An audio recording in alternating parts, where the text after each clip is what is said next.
मेरा नाम डॉक्टर अली सेठी है। मैंने अपना BDS Sharif medical and dental college से 2012 में किया। उसके बाद मैंने अपना प्राइवेट क्लिनिक बनाया EME सेक्टर के करीब डेंटल स्क्वायर के नाम से। और अभी ड्यूरिंग उसके बाद मैंने एक और मास्टर्स डिग्री की एंडोडोंटिक्स में, और करंटली मैं एज ए एंडोडोंटिस्ट वर्क कर रहा हूँ अपने क्लिनिक में। और एक और मेरे नया सेटअप बनाया हरम डेंटल स्क्वायर के नाम से LD एवेन्यू 1 के अंदर। अगर आपकी ओरल हाइजीन ही अच्छी नहीं तो खाना तो आप मुंह से ही खा रहे हैं, मतलब आपके मुंह ही साफ़ नहीं तो कैसे आपका जनरल हेल्थ अच्छी रह सकती है। इसका ये है सिंपल कि जब आप आपके मुंह में अगर माइक्रोब्स हैं तो खाने के साथ साथ वो या आपके मुंह में इन्फेक्शन है तो वो सारा जो माइक्रोब्स हैं वो आपके खाने के साथ आपके स्टमक में जाएंगे, ठीक है। और वहाँ से आपको स्टमक से डिफरेंट प्रॉब्लम स्टार्ट होंगी। अब बहुत सी लोगों को बीमारियाँ लगती हैं इससे। इसके अलावा आजकल जो बहुत एक और कॉमन है कि हार्ट पेशेंट्स हैं, अगर उनके मुंह में इन्फेक्शन वगैरह हो तो वो इन्फेक्टिव एंडोकार्डियाटिस की तरफ ले जाते हैं अपने आप को। तो इन सेंस कि आपकी अगर ओरल हाइजीन ही अच्छी नहीं तो आप अपने आप को कैसे मेडिकली फ़िट रख सकते हैं, क्योंकि आपका खाना ही साफ़ नहीं जा रहा। मोस्ट कॉमन प्रॉब्लम जो डेंटल की हैं उसमें सबसे पहले तो टूथ डिके, जिसको डेंटल केरीज भी कहा जाता है, वो है। आजकल जो लेटेस्ट रिसर्च के अकॉर्डिंग USA में तो सेकंड नंबर में सबसे ज़्यादा डिजीज़ ही डेंटल केरीज है, ठीक है। और ये सबसे ज़्यादा एक कॉमन प्रॉब्लम है हमारी। तो आपने देखा होगा कि हर बंदे के मुंह में कैविटी कैविटी कैविटी कह ही रहे होते हैं, बच्चों से लेके बड़ों तक सब इस प्रॉब्लम में होते हैं। सेकंड जो बहुत कॉमन प्रॉब्लम है उसमें हैलिटोसिस या बैड ब्रेथ कह लें। वो हर मतलब कि हमारे 70% लोगों में बैड ब्रेथ का इशू होता है। इसमें आपके मुंह से स्मेल बहुत बुरी आ रही होती है, आपका सोशल नेटवर्क भी इसमें डिस्टर्ब्ड होता है। और इसके बाद अगर आप आ जाएँ तो हमारे डेंटल में गम डिजीज़ बहुत ज़्यादा हैं मसूड़ों से रिलेटेड, क्योंकि आपके जो मसूड़े हैं वो दांतों को स्ट्रेंथ प्रोवाइड करते हैं, कुशन दे रहे होते हैं, उनको पकड़ा होता है उन्होंने। तो उसमें काफ़ी प्रॉब्लम्स हैं, उससे रिलेटेड बहुत सी डिजीज़ हैं। आपने अक्सर देखा होगा कि हमारी पॉपुलेशन में बहुत से लोगों को ब्रश करते हुए ब्लीडिंग होती है। ये एक ब्लीडिंग डिसऑर्डर मतलब गम ब्लीडिंग है, ये इसके गम्स डिजीज़ है, जिंजिवाइटिस वगैरह है, उस वजह से ये हो रही होती है। डाइजेस्टिव हेल्थ और डेंटल प्रॉब्लम आपस में काफ़ी रिलेटेड हैं। अगर हमारे यहाँ एक बहुत कॉमन प्रॉब्लम है पेशेंट्स को एसिडिटी होती है, जो कि हार्ट बर्न भी कहते हैं उसको एसिडिटी की वजह से क्या होता है कि आपके स्टमक से एसिड जो है वो टूवर्ड्स आपकी ओरल कैविटी की तरफ जाता है। जब वो ओरल कैविटी की तरफ जाता है तो वो जो एसिड है वो आपके दांतों को एरोड कर देता है, आपके दांतों की एरोजन हो जाती है, दांत वीक हो जाते हैं। और पेशेंट काफ़ी कंप्लेन करता है अबाउट सेंसिटिविटी, और सेंसिटिविटी के रिलेटेड बहुत कंप्लेन करता है। उसके बाद जो एसिडिटी को ट्रीट करने के लिए हम मेडिसिन्स या मेडिकेशन ले रहे होते हैं, उससे भी आपकी ओरल हेल्थ डिस्टर्ब होती है कि आपकी जो टंग है वो हेरी ब्लैक हेरी हो जाती है। वो उसको जब आप मेडिसिन्स जब छोड़ देते हैं एसिडिटी की तो वो वापस ठीक हो जाती है।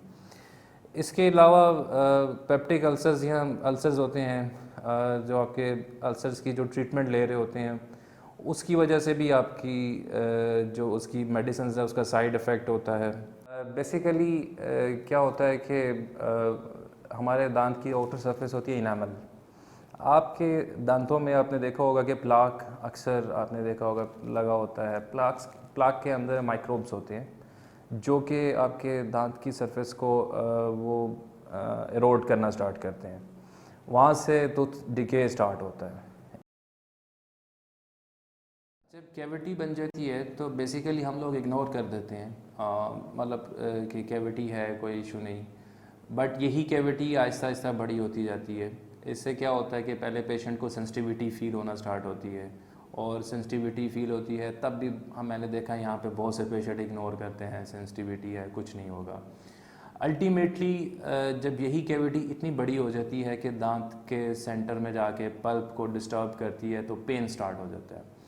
तो जब पेन होती है तो तब पेशेंट को होश आती है जी मेरे दांत को कुछ हो गया है। तो हमारे यहाँ तो ज़्यादा प्रैक्टिस ऐसे ही है कि पेन में हमने पेशेंट्स देखे हैं, पेन में आते हैं तो अल्टीमेट उसमें ज़्यादा से ज़्यादा हमें क्या करना पड़ेगा, हम मैक्सिमम पेशेंट्स को देखते हैं वो पेन में ही आते हैं और हमें उनकी रूट कैनाल करनी पड़ जाती है। रूट कैनाल ट्रीटमेंट जो कि उसमें क्या होता है, हम सारा दांत डेड कर देंगे और फिर एक नॉर्मल अगर आप टूथ डिके स्टार्ट हुआ है, अगर आप वहाँ से ही इसको पकड़ लें तो आपको आगे रूट कैनाल की तरफ जाना नहीं पड़ेगा। अगर टूथ डिके है सिंपल, आप जनरल डेंटिस्ट को विज़िट करें, आप इजीली उसमें डायग्नोज वो हो सकता है डिके वो है, और फिलिंग के साथ उसको इजीली क्योर किया जा सकता है। बाकी तो इसमें आगे कॉम्प्लिकेशन होने के चांसेस नहीं है अगर इजी आप फिलिंग करवा लें तो। डेंटल डीके या डेंटल केरीज़ कैंसर कॉज नहीं करता, बट जो लेटेस्ट रिसर्च है उसके अकॉर्डिंग डेंटल केरीज़ के अंदर जो बैक्टीरिया होता है वो कैंसर कॉज नहीं, कैंसर रिड्यूस कर सकता है। लेस चांसेस होते हैं कैंसर के अगर केरीज़ है। ये एक रिसर्च है, इसमें अभी कोई फाइनलाइज नहीं है। यही रिसर्च साथ ये भी कहती है कि जो आपकी गम डिजीज़ हैं उसके अंदर जो बैक्टीरियाज ग्रो करते हैं वो बैक्टीरियाज जो हैं आपकी कैंसर को इंक्रीज़ करते हैं, वो could be a cause of cancer, वो बैक्टीरिया जो हैं। बट अगेन ये अभी रिसर्च चल रही है, इस रिसर्च का अभी कोई फाइनलाइज नहीं हुआ, ये यूएसए में इसके ऊपर काफ़ी रिसर्च हो रही है। बच्चों में आजकल दो बहुत कॉमन इशू आ रहे हैं। एक तो बच्चों को जो है केरीज़ बहुत ज़्यादा है और बच्चों के दांत काफ़ी ख़राब हो रहे हैं। सेकंड, बच्चों को दांत जो है वो प्रॉपर टाइम पे जो डिसिडियस टीथ हैं या दूध के दांत हैं वो वक्त पे गिरते नहीं, और परमानेंट टीथ जो होते हैं वो कहीं ऊपर से या आगे पीछे से आना स्टार्ट हो जाता है। ये कॉमन प्रॉब्लम है। पहली प्रॉब्लम जो बच्चों में केरीज़ बहुत ज़्यादा है उसकी रीज़न ये है कि बच्चे आजकल खाना पीना अगर आप देखें बच्चों का, बच्चे बहुत ज़्यादा मीठी चीज़ें खाते हैं जैसे कैंडीज़ हैं या चॉकलेट्स वगैरह। जितनी भी आप कैंडीज़ या चॉकलेट स्टिकी चीज़ें इस तरह की खाएंगे तो केरीज़ के चांसेस ज़्यादा होंगे। तो इसके अलावा बच्चे ब्रशिंग प्रॉपर नहीं करते, माएँ हमारी बहुत ज़्यादा केयर नहीं करती बच्चों की ब्रशिंग के रिलेटेड, ब्रशिंग प्रॉपर नहीं करवाते। इवन जब भी, वैसे कहना तो ये चाहिए कि जब भी मुंह में एक भी दांत आ जाए तो ब्रश करना चाहिए, लेकिन बच्चे माएँ तो मैंने देखे हैं बच्चे 4-4 5-5 साल के भी हो जाते हैं वो ब्रश नहीं कर रहे होते। इवन इससे भी बड़े बच्चे देखे हैं जो कि ब्रश नहीं कर रहे प्रॉपर। डेली बच्चों को ब्रश कराना चाहिए 2 दफ़ा कम से कम, ताकि उनको ऐसी प्रॉब्लम्स ना आए, क्योंकि बच्चों को मीठा खाना या इन चीज़ों का तो पता ही नहीं है कि क्या खाना है, वो हम केयर ही कर सकते हैं। उसके बाद जो प्रॉब्लम सेकंड है जिसमें ये है कि बच्चों के दांत वक्त पे नहीं जाते, आजकल ये भी बहुत प्रॉब्लम है और इसकी भी मेन रीज़न आपकी डाइट है। मतलब हम लोग बच्चों को बहुत ज़्यादा सॉफ्ट डाइट पे ले गए हैं, बर्गर हो गया या पिज़्ज़ा हो गया या इस तरह की चीज़ों को ज़्यादा हम फोर्स कर रहे हैं, बच्चे यही चीज़ें ज़्यादा खा रहे हैं, हार्ड डाइट लेते नहीं हैं। अगर हार्ड डाइट लेंगे तो प्रेशर बाइट बनेगी, प्रेशर बाइट बनेगी तो दांत खुद ब खुद ही अपने वक्त पे निकल जाएगा। तो बच्चों को चाहिए कि बच्चों को हर तरह की डाइट पे लेके जाएं, माओं को चाहिए कि उनको ज़्यादा से ज़्यादा इन चीज़ों पे, बर्गर वगैरह पे या ब्रेड पे ना रखें, उनको हर तरह की चीज़ें खिलाएं, उनको हार्ड डाइट दें। हार्ड डाइट में जैसे आपकी बहुत कॉमन है गन्ने होते हैं, इस तरह की चीज़ें भी खिलानी चाहिए, और ताकि उनकी जो प्रेशर बाइट बने और दांत खुद ब खुद अपनी एज पे निकलते रहें। दांतों की स्ट्रेंथ के लिए सबसे अच्छे डाइट में अगर आप देखें तो कैल्शियम रिच फूड होना चाहिए। मिल्क बहुत अच्छा होता है हेल्थ के लिए, दांतों की हेल्थ के लिए। उसके अलावा चीज़ बहुत अच्छी है, ग्रीन वेजिटेबल्स बहुत अच्छी हैं, जब बच्चों को ग्रीन वेजिटेबल्स, एलमंड्स बहुत अच्छे हैं। उसके अलावा आप अगर देखें फ़िश बहुत अच्छी है, आपके दांतों की स्ट्रेंथ को इम्प्रूव करती हैं ये चीज़ें। अगर आप बुरी चीज़ें देखें तो आजकल बहुत सी खाने ऐसे हैं जैसे कि हम कार्बोनेटेड ड्रिंक्स बहुत ज़्यादा लेते हैं, वो बहुत आपके दांतों को नुकसान देते हैं। उसके अलावा आपकी जो हाई शुगर इनटेक है जिसमें आपकी काफ़ी स्टिकी चीज़ें आ जाती हैं, कैंडीज़ हैं, चॉकलेट्स हैं, इस तरह की चीज़ें, ये काफ़ी आपके दांतों को नुकसान पहुंचाती हैं। इसके अलावा जो है आप अगर देखें हम चाय और कॉफ़ी, ये भी काफ़ी चाय और कॉफ़ी जो है काफ़ी लिमिट एक है जो कि आपके दांतों में स्टेन्स प्रोड्यूस कर देती है। ये भी एक लिमिटेड होना चाहिए, बहुत ज़्यादा नहीं पीनी चाहिए। बैड ब्रेथ बेसिकली आजकल बहुत से लोगों में इसकी बहुत से रीजंस हैं। ये बैड ब्रेथ एक तो बहुत बुरा रहता है और लोगों को सोशल सर्कल में बहुत इम्पैक्ट करती है ये। इसकी मेजर कॉजेज़ में आपका स्टमक इशू भी एक मेजर प्रॉब्लम है। लोगों के स्टमक की वजह से ये बैड ब्रेथ होती है। As soon as possible stomach issue हो तो उसको ट्रीट करवाना चाहिए। फिर अगर आप ओरल हाइजीन की बात करें, ओरल कैविटी में कैल्कुलस होता है, प्लाक होता है, प्लाक से कैल्कुलस बनता है, कैल्कुलस से आपके गम्स में जिंजिवाइटिस स्टार्ट हो जाता है। तो और केरीज, ये एक मल्टीपल फैक्टर्स हैं जो कि बैड ब्रेथ प्रोड्यूस करते हैं। बैड ब्रेथ को ट्रीटमेंट के लिए बेसिकली तो इसका जो कॉज है उसको रिमूव करना चाहिए। अगर तो आपका डाइजेस्टिव सिस्टम या आपका स्टमक की वजह से कोई मसला है तो आपने स्टमक ट्रीटमेंट वो जो है ट्रीटमेंट लेनी चाहिए ताकि वो एज सुन एज पॉसिबल सही हो जाए। उसके बाद आपकी अगर ओरल हाइजीन पुअर है, जिसमें अगर आपकी केरीज हैं या आपकी कैलकुलस प्लाक कैलकुलस या जिंजिवाइटिस हुआ है, पेरियोडल कंडीशन पुअर है, तो आपको ट्रीट करवाना चाहिए, ठीक है, ताकि आपकी ओरल हाइजीन भी अच्छी हो। अब बैड ब्रेथ में सिंपल माउथ वॉश यूज़ करने से ब्रेथ आपकी सही नहीं हो सकती जब तक आप इसका कॉज रिमूव नहीं करेंगे, ठीक है। सो बेस्ट तो यही है पहले इसका कॉज देखा जाए और इसके कॉज को रिमूव किया जाए।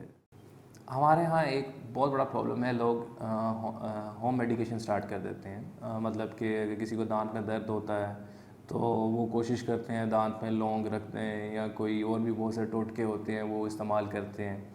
फिर कुछ लोग, मैंने काफ़ी लोग ये भी है कि वो खुद ही दवाई खाना स्टार्ट कर देते हैं, उन्हें ये नहीं पता कि इस दवाई का साइड इफ़ेक्ट क्या है, वो खाते जाते हैं। अल्टीमेटली वो जी दर्द तो ख़त्म हो जाता है लेकिन उसकी और भी बहुत सी साइड इफ़ेक्ट है जो वो पाल लेते हैं अपने अंदर। हमें कोशिश करनी चाहिए कि होम मेडिकेशन से अवॉइड करें। मैंने ये बहुत से लोग ये भी है कि कहते हैं सोडा मुंह पे लगाने से दांत साफ़ हो जाते हैं वो मारने से, लेकिन सोडा की भी कोई लिमिट है, सोडा के साइड इफ़ेक्ट्स भी हैं।